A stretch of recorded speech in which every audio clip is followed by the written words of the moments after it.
के बाद चलते हैं सीधे दिल्ली, जहां पर अयोध्या में रामलला के प्राण प्रतिष्ठा के बीच दिल्ली में आयोजित होने वाली रामलीला पर दिल्ली के मंत्री सौरभ भारद्वाज ने कहा है कि श्री राम कला केंद्र द्वारा बहुत सुंदर रामलीला का आयोजन किया जाता है और हम इस रामलीला को भारत मंडपम में आयोजित करना चाहते हैं। और इसी के साथ आपको बताते चले, उन्होंने कहा है कि लेकिन इसी बीच ITPO ने हमें लूट कर रखा है और उन्होंने कहा है कि आखिरी दिन हमारी अनुमति खारिज कर दी गई, जो बहुत दुर्भाग्यपूर्ण है। अब हम इस दूसरे सभागार में आयोजित इसको करने जा रहे हैं। उन्होंने बताया है कि रखरखाव का हवाला देते हुए हमारा अनुरोध रद्द कर दिया गया। राजनीतिक कारणों में उन्होंने हमें अनुमति नहीं दी है। अब 20, 21, 22 जनवरी को बता दें कि प्यारेलाल भवन में रामलीला का आयोजन किया जाएगा।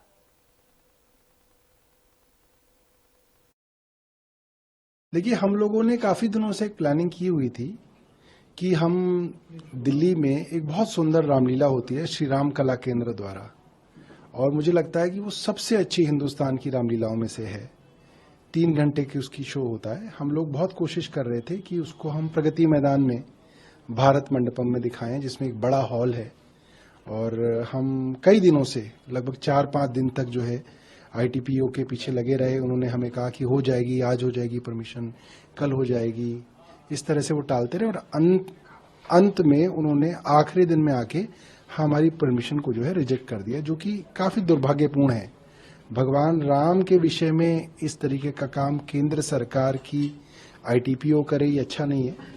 मगर फिर भी हम इसको जो है किसी और ऑडिटोरियम में जो है कराएंगे और बहुत भव्य समारोह होता है इसके अंदर, बहुत सुंदर रामलीला होती है। कब तक का एक कार्यक्रम था, कब आप लोगों ने उन लोगों को दिया था और क्या कुछ आधार बताया उन लोगों ने इसे कैंसिल करने का ITPO ने? देखिए, कोई आधार नहीं था। अंत में उन्होंने बोला कि हमें मेंटेनेंस करनी है। अभी तो बना है ITPO, मतलब भारत मंडपम को बने हुए कितने दिन हुए, अभी तो G20 हुआ है, उसमें क्या मेंटेनेंस करनी है और हमें ऐसी क्या जरूरत थी? जो उसके अंदर चीज होनी होती तो वो हम खुद करा लेते। तो मुझे लगता है आधार कुछ नहीं था, सिर्फ राजनीतिक कारणों से जो है उन्होंने हमें परमिशन नहीं दी है और हम लोग चाह रहे थे कि कुछ दिनों तक रामलीला कराएं। अब जो है इसको 20, 21, 22 को हम इस रामलीला का आयोजन ITO के पास जो प्यारेलाल भवन है उसमें करेंगे। ये आपने कहा राजनीतिक कारणों से ऐसा किया गया, तो क्योंकि केंद्र सरकार का दिन है, तो आप ये आरोप लगा रहे हैं कि राजनीतिक कारणों से ही? जी, बहुत दुर्भाग्यपूर्ण है, ये बहुत दुर्भाग्यपूर्ण है। अगर आपको नहीं देना था तो आप पहले दिन बता देते। पहले तो 3, 4, 5 दिन तक आपने हमें टाला, बोला कि हो जाएगी, बस CMD के पास फाइल है, उनके यहाँ रखी हुई है। फिर अंत में जो है जब हमने अपना आदमी भेज दिया कि ये बताइए, तो उसको जो है बोला कि अब महाराष्ट्र के मुख्यमंत्री एकनाथ शिंदे और पूर्व CM उद्धव ठाकरे के बीच शिवसेना को लेकर चल रही लड़ाई के बीच उद्धव ठाकरे ने एकनाथ शिंदे पर निशाना साधा है। बता दें कि उद्धव ठाकरे मुंबई में एक कार्यक्रम में शामिल हुए।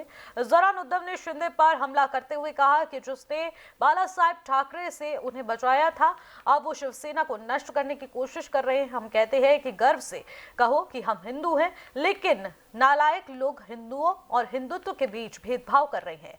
आपको ऐसा लोगों से सावधान रहने की बहुत बहुत आवश्यकता होती है जब कोई ऐसी बात कहे।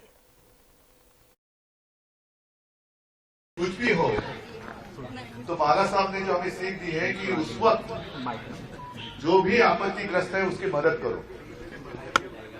जब हम रक्तदान करते हैं तो ये नहीं देखते कि मैं जो खून दे रहा हूं वो किसको जा रहा है। हम सभी एक हैं। हमने कभी ऐसे आपके और हमारे बीच में भेद नहीं किया कि आप परप्रांतीय हो, उत्तर भारतीय हो, हम मराठी है, सभी हिंदू। याद मुझे उस वाक्य की आती है जो प्रमोद महाजन जी ने कहा था, खुली भरी सभा में कहा था कि बाला साहब ने उनको कहा था कि प्रमोद देख, वो जमाना अलग था, अपने आप को हिंदू कहने के लिए भी लोग डरते थे और तभी सिर्फ बाला साहब थे कि गर्व से कहो हम हिंदू हैं, वो नारा एक मिनट।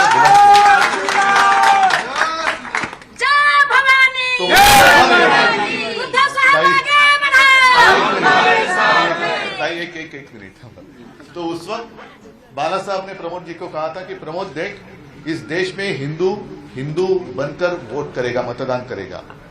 अब वो दिन आ गए। वो जमाना अलग था, करने वाले कोई अलग और थे, संघर्ष करने वाले कोई कुछ और थे, अब नहीं रहे और उसका लाभ लेने वाले कोई और ही बैठे हैं।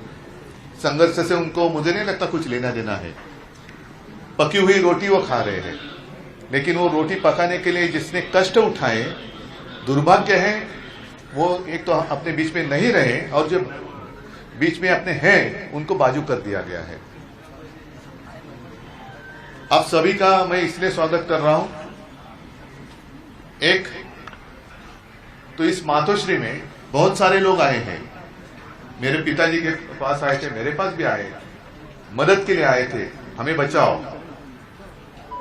और उस वक्त बाला साहब ने ये नहीं सोचा था आगे जाकर ये क्या करेगा, तो बचाया था उनको। अभी वही लोग हैं कि जिस बाला साहब ने और शिवसेना ने जिनको बचाया था, वही शिवसेना को खत्म करना चाहते हैं। कोशिश करो, चलो मेरी चुनौती है, कोशिश करके देखो शिवसेना को खत्म करने की। हम लड़ने वाले हैं, या तो हमें खत्म करने वाले रहेंगे, रह ही नहीं सकते। और इसलिए मैं कहता हूं कि हमारे मन में कोई पाप नहीं है, हमने नहीं दुश्मन समझा, उन्होंने हमें दुश्मन बनाया है, उन्होंने हमें दुश्मन बनाया है। और ऐसे समय में जो भी साथ में आता है उसका महत्व अलग रहता है। चलिए खबरों में आगे बढ़ते हैं। राहुल गांधी के नेतृत्व में हो रही कांग्रेस की भारत जोड़ो न्याय यात्रा नागालैंड से असम पहुंच चुकी है, जो कि असम के 17 जिलों से गुजरेगी। इसी में गुवाहाटी शहर भी शामिल है, जिसको लेकर राजनीतिक बवाल मचा हुआ है। मामले में राज्य के मुख्यमंत्री हेमंत बिस्वा शर्मा ने यात्रा पर हमला करते हुए कहा कि उन्हें शहर के अंदर प्रवेश करने की इजाजत नहीं देंगे। इसके अलावा जो भी वैकल्पिक रास्ता मांगा जाएगा उसकी अनुमति दे दी जाएगी, लेकिन अगर शहर के अंदर से जाने की जिद की जाएगी तो हम पुलिस की व्यवस्था नहीं करेंगे और इस केस को दर्ज कर लेंगे। और इसी बीच उन्होंने कहा कि चुनाव के बाद गिरफ्तारी भी की जा सकती है। साथ ही साथ गांधी परिवार पर हमला करते हुए हेमंत बिस्वा शर्मा ने कहा है कि मेरे हिसाब से तो देश को सबसे भ्रष्ट परिवार अगर किसी से परिचित करा जाए तो वो गांधी परिवार है। ये देश में बता दें कि बोफोर्स से लगे हुए भोपाल गैस कांड के आरोपी को भगाने तक सबसे भ्रष्ट परिवार गांधी परिवार ही है। ये भ्रष्ट नहीं, डुप्लीकेट भी है। उनका तो फैमिली नाम गांधी ही है। और इसी बीच उन्होंने कहा है कि अपना डुप्लीकेट नाम लेकर घूम रहे हैं। और इसी बीच सीएम हेमंत शर्मा ने कहा है कि अपने बयान में राजनीतिक गरमाने हुए उन्होंने तमाम बातें कहते हुए नजर आ रहे हैं, जहां पर उन्होंने कहा कि कांग्रेस महासचिव केसी वेणुगोपाल ने पलटवार भी किया है। और उन्होंने कहा कि मुझे लगता है कि वह इस यात्रा से नाराज हो सकते हैं, क्योंकि ये यात्रा उन्हें असम के सबसे भ्रष्ट मुख्यमंत्री के रूप से बेनकाब करने जा रही है। ये यात्रा ये कहानी बयां करने वाली है कि किस तरह असम राज्य को लूट रहे हैं लोग, और वह वास्तव में असम के लोगों का अपमान कर रहे हैं। कल यात्रा में हम समुदाय देख रहे थे कि वहां पर हर वर्ग के लोग मौजूद थे और इस यात्रा में अपना सहयोग दे रहे थे। हमने बोल दिया हो कि सिटी का अंदर से नहीं जाना है, मेडिकल कॉलेज है, नर्सिंग होम है, आप ऑल्टरनेटिव रास्ता जो भी आप मांगेगा हम आपको अनुमति दे दूंगा। लेकिन आप सिटी का अंदर से ही जाने का जेट करेगा तो मैं कोई पुलिस का व्यवस्था नहीं करूंगा, मैं वायलेशन का केस रजिस्टर कर लूंगा और बाद में 2-3 महीना सुनाव का बाद मैं अरेस्ट कर लूंगा। अभी मैं कुछ नहीं करूंगा। I think he might be angry about this yatra because this yatra going to expose him as a most corrupt chief minister of Assam. This yatra going to narrate the story that how he is looting the state of Assam. You know, he is totally scared about that things. Yesterday you saw the amount of reception people are giving from Assam to this yatra. That also making scare of him. बहुत भारी संख्या में लोग आए हैं, भारत जोड़ो न्याय यात्रा का स्वागत कर रहे हैं। असम के मुख्यमंत्री बौखलाए हुए हैं, बड़े परेशानी में हैं, बड़े दुखी हैं और बिल्कुल बेकार की बयान देते रहते हैं। लेकिन वो तो एफआईआर तक अन्य लोगों पे किया अभी गया है। देखते रहिए क्या होगा। नहीं कह रहा है कि आप लोग कोई नहीं रोक। अयोध्या में 16 जनवरी से शुरू हुए प्राण प्रतिष्ठा अनुष्ठान का आज 19 जनवरी को चौथा दिन है। 22 जनवरी को रामलला की प्राण प्रतिष्ठा की जाएगी। बता दें कि गुरुवार को रामलला की मूर्ति को गर्भगृह में बने आसन पर रख दिया जाएगा। कारीगर ने मूर्ति को आसन पर खड़ा कर दिया है। इस प्रोसेस में 4 घंटे लगे हैं।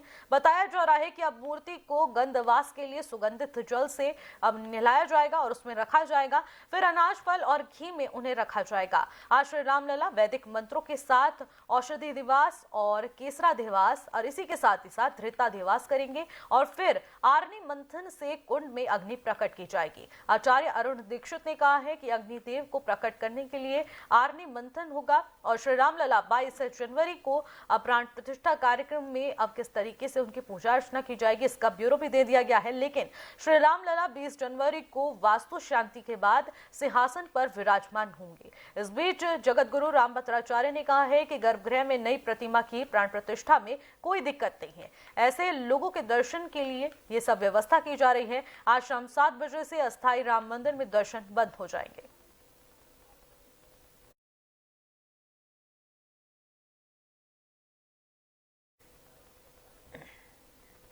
फिलहाल इन खबरों में बस इतना ही। देश और दुनिया की तमाम बड़ी खबरों के लिए देखते रहिएगा FM न्यूज। नमस्कार।